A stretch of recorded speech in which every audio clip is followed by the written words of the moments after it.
Hi, this is Todd Howard of Bethesda Game Studios, and we're here to show you a sneak peek at our latest game, Skyrim. Each time we do a new Elder Scrolls game, we'd like to start fresh, and Skyrim is no different. Coming off of Oblivion, and then the team did Fallout 3, we had a huge list of things we knew we wanted to do technically with the current generation of hardware and PCs to bring a virtual fantasy world to life. So we've rewritten the render, we've rewritten all the gameplay, the scripting language, the faces, the foliage, and all this comes together in our new engine we call the Creation Engine. So we're interested in all the little details like this plant here, the medium details of these logs and trees, and all the way up to distant mountains. And if you've played our previous stuff, you know that mountain is not just a backdrop. You can walk all the way to the top of that mountain. And it's a huge world. Like our previous games, you can create any kind of character you want and then go do what you want. The game's primarily designed as a first-person game, but you can also play in third person.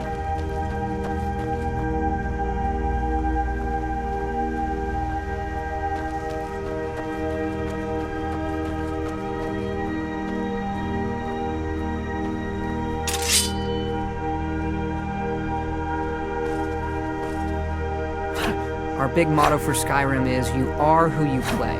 So whatever you have in your hands, or whatever you're using, you're going to get better at, and then you're going to level up. The right trigger does your right hand, and the left trigger does your left hand.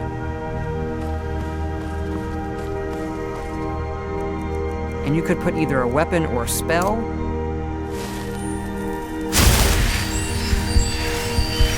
You can also dual wield spells. What's really cool here is, if you put the same spell in both hands and pull both triggers, you can get a bigger, more powerful version of that spell. Up here we have standing stones. There are 13 of these throughout Skyrim's landscape, and they give you special abilities, but you can only have one of these active at a time.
This is your character menu.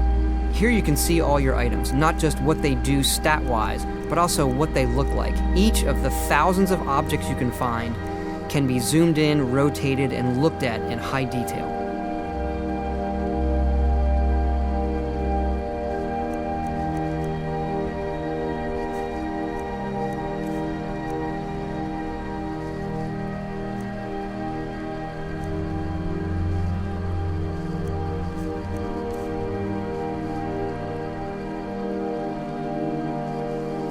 With the skills menu, you look to the heavens, and here you can see all of your skills, how they're progressing, and as your skills increase, you'll push yourself to leveling up.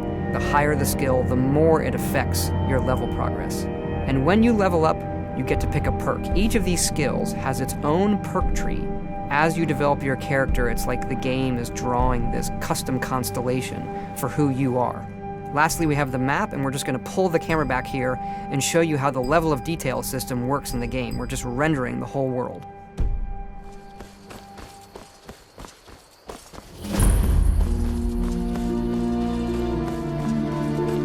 A dragon! I saw a dragon! What? What is it now, brother? You keep on like this, the town will make you crazy. And I got better than Ain't every day we get visitors in Riverwood. Gerder's family first settled here as woodcutters a few generations ago. She and Hod run the mill. I make a decent living sharpening axes and fixing the sawmill.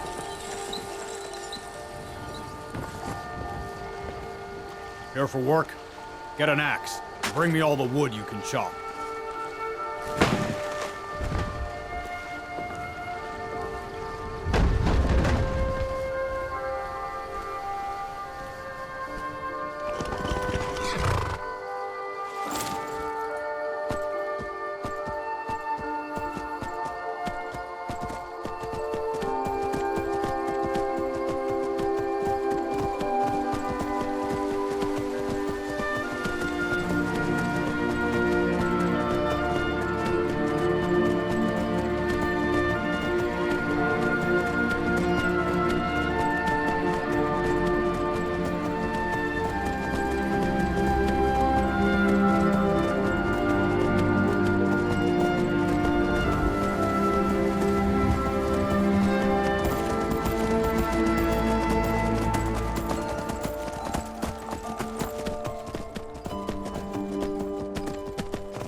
This mountain here is the tallest mountain in Skyrim. It's called the Throat of the World. It is home to the Greybeards, who are masters of the voice. The voice is the ability to use the language of dragons and form these magical shouts. And this is a power that you will learn throughout Skyrim's main quest.